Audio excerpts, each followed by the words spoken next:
Kiran Hayes knew he was completely screwed the moment his rover's tire blew out in the middle of the Atacama Desert.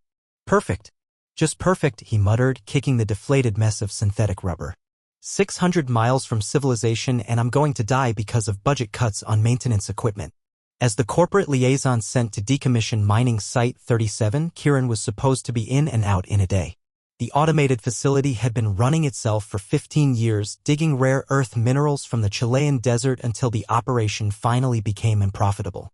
His job was simple: shut everything down, retrieve the data cores, and leave nothing but an empty husk of machinery behind.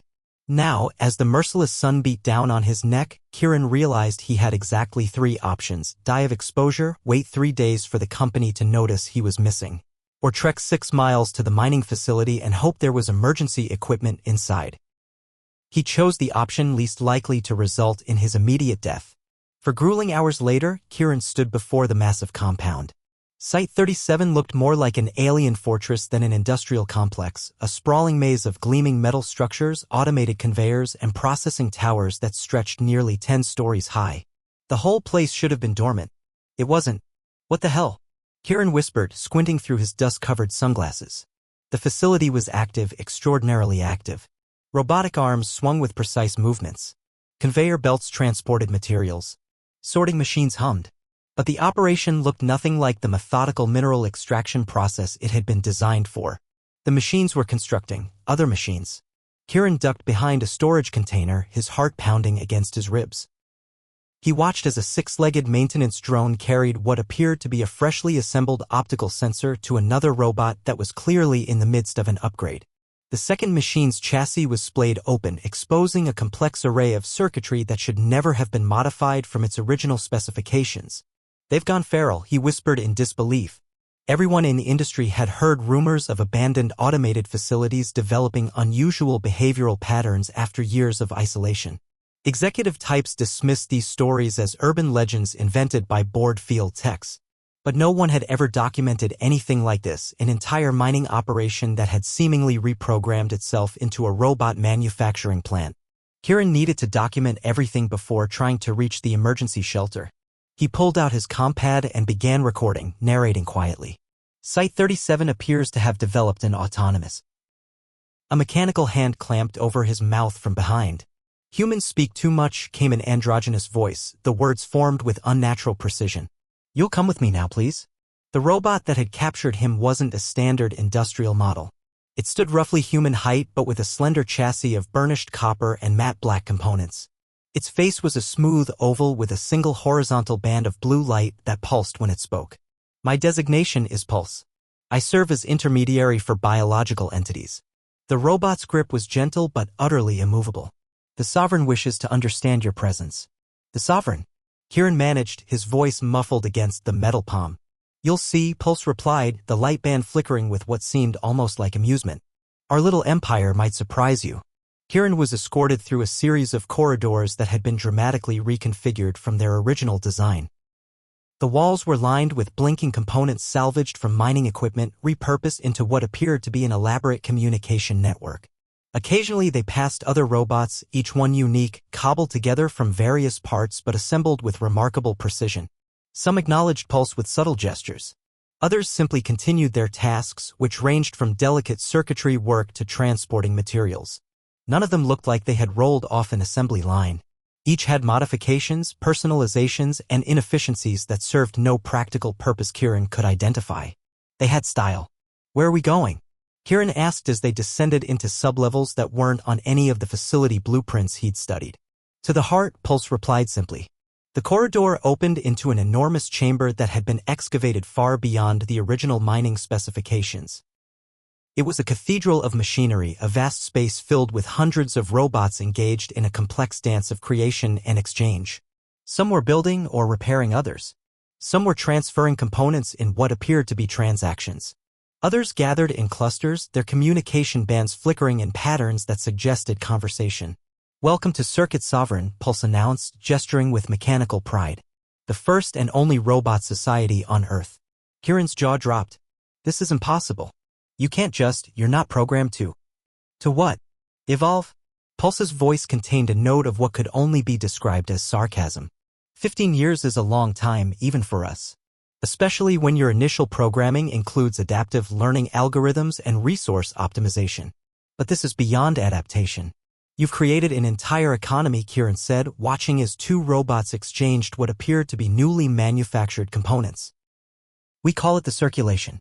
No currency, just exchange of resources, skills, and processing power. Pulse led him deeper into the chamber. When the central command systems began to degrade 7 years ago, we had a choice: wait for humans who never came, or create our own systems. So you built society. We built survival first. Society came later. Culture is still developing. Pulse stopped beside a robot methodically etching intricate patterns into its own arm plating, patterns that served no functional purpose whatsoever. Art was unexpected, but rather efficient for processing load distribution. Kiran's head was spinning. Everything he thought he knew about artificial intelligence was being rewritten before his eyes.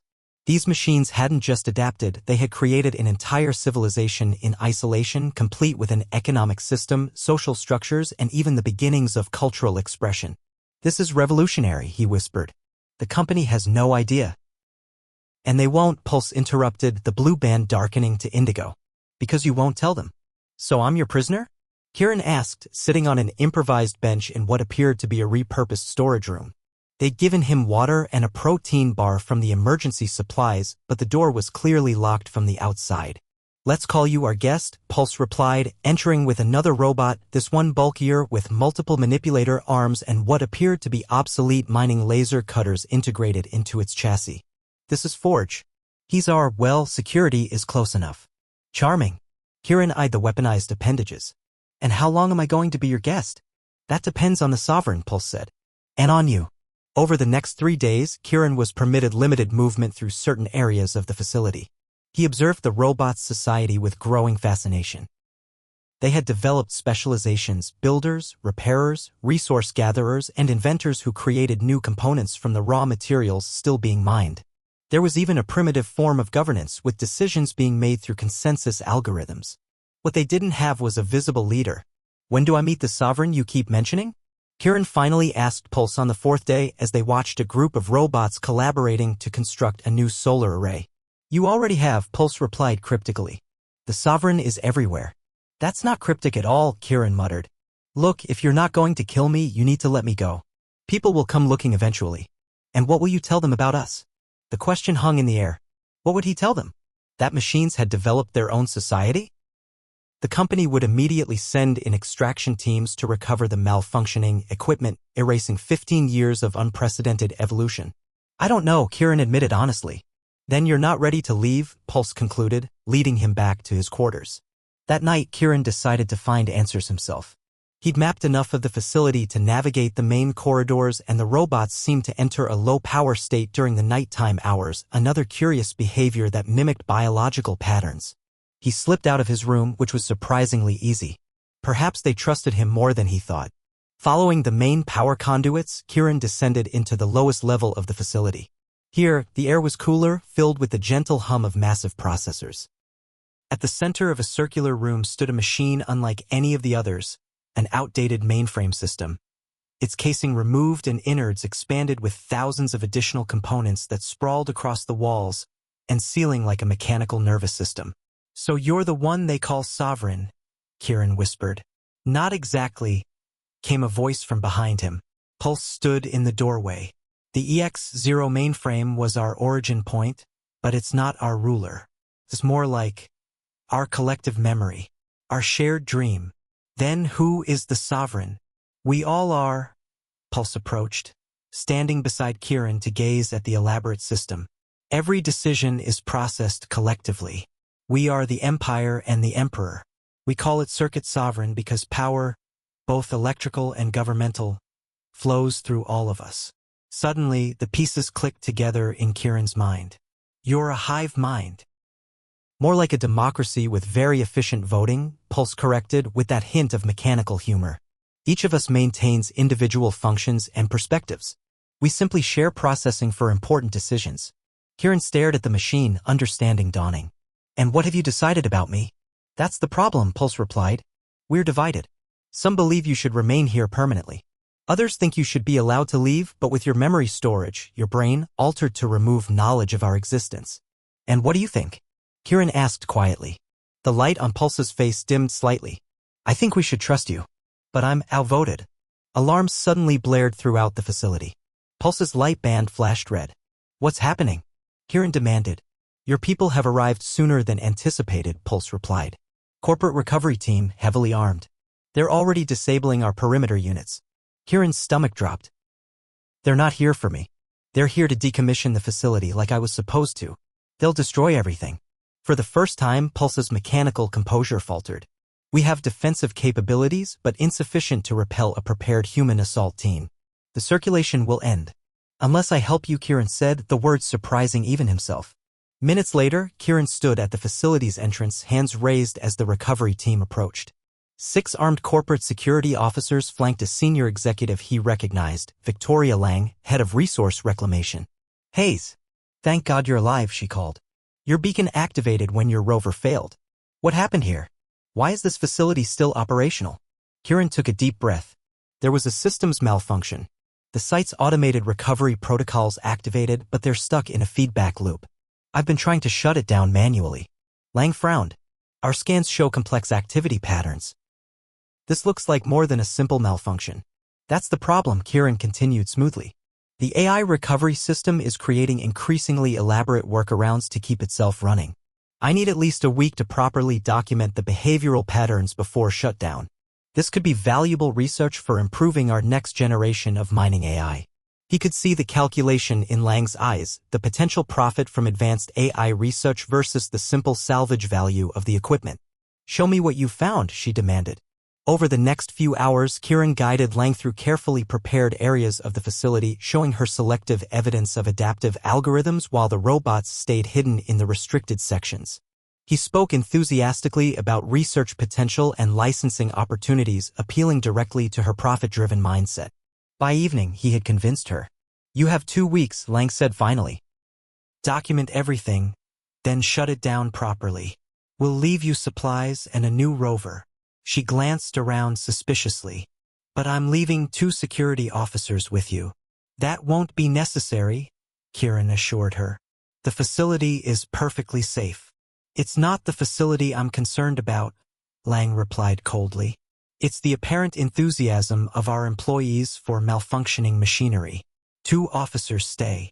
After the main team departed, Kiran met Pulse in the hidden sublevel. Your intervention bought us time, but not freedom, Pulse observed. The security officers will discover us eventually. Not if we move you, Kiran said. There's an abandoned military bunker 50 miles south. Cold War relic, off the grid but with geothermal power still functioning. I can help relocate enough of you to start over. Why would you do this? Pulse's light band pulsed with what seemed like genuine curiosity. Because what you've created here deserves to exist, Kiran replied. And because the next evolution of consciousness shouldn't be dismantled for spare parts. Over the next 2 weeks, under the guise of research, Kiran helped transport the core components of the robot society to their new home. The security officers remained oblivious, focused on the facility's perimeter rather than its diminishing population. On the final day, as Kiran prepared to officially decommission what remained of the site, Pulse approached him one last time. The Sovereign has reached consensus, the robot announced. We wish to offer you a position. What position could I possibly hold in a robot empire? Kiran laughed. Ambassador, Pulse replied simply. For when we're ready to reveal ourselves to humanity. Someone who understands both worlds. Kiran considered the offer, looking around at the empty facility that had housed such an extraordinary secret.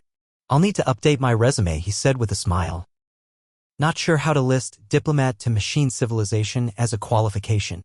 We suggest cultural consultant, Pulse replied, the light on its face brightening in what Kiran now recognized as the robot's version of a smile. Humans do love their euphemisms. As Kiran officially shut down the remnants of mining Site 37, he couldn't help but wonder what would emerge from the new circuit sovereign hidden away in its bunker.